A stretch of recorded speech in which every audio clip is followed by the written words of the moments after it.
तर श्री स्वामी समर्थ. सकाळी सकाळी छान अशी देवपूजा झाली आणि माझा उपवास होता म्हणून फक्त आऊंसाठी स्वयंपाक इथे करायचा होता. म्हटल्यानंतर ही एक चटणी बनवलेली आहे. ही रेसिपी तुम्ही नक्की ट्राय करून बघा. खूप सोपीसुद्धा आहे, लवकर बनते आणि एक जण किंवा दोघंही खाणारे असले तरी आणि अगदी टेस्टी होते. सुरुवातीला जे काही थोडे शेंगदाणे होते त्याला भाजून घेतले, फक्त हलके-फुलके फ्राय केले. त्याच्यामध्ये पूर्ण जे आपल्या घरामध्ये असतील ते गरम मसाले टाकायचे. थोडंसं त्याच्यामध्ये मिरची पावडर टाकलेली होती, धनापूड पावडर, हळद, मीठ, हिंगसुद्धा तुम्ही टाकू शकता आणि त्याच पद्धतीने पूर्ण बारीक करून घेतलं. छान असं तेल घेतलं पातेल्यामध्ये, त्याच्यामध्ये थोडंसं जिऱ्याची फोडणी दिली. जिरं, मोहरी टाकायची, थोडासा लसूण टाकला आणि जे काही मिश्रण आपण केलेलं होतं चटणीचं ते टाकून दिलं. छान असं तेलामध्ये फ्राय करून घेतलं. लगेच त्याच्यामध्ये आता वरतून अर्धा चिरलेला मी टोमॅटो कट केलेला होता तो टाकायचा. टोमॅटोसुद्धा अगदी छान फ्राय करून घेतला आणि फक्त याच्यामध्ये आता 2 चम्मच साखर टाकलेली होती.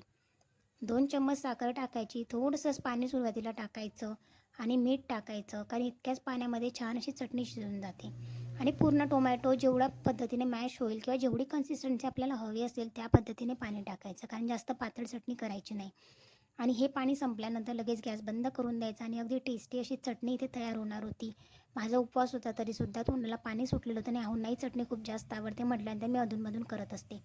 रेसिपी तुम्हीसुद्धा नक्की फॉलो करा आणि नक्कीच करून बघा. नंतर काचाची लीड ठेवली आणि छान अशी चटणी होत होती, तोपर्यंत गरमागरम आऊंसाठी ते चपात्या बनवल्या. जरी उपवास असला तरी एक जणासाठी सुद्धा स्वयंपाक त्याच पद्धतीने करावा लागतो आणि छान असा आऊंचा टिफिन तयार केला. असं संपवला आजचा दिवस.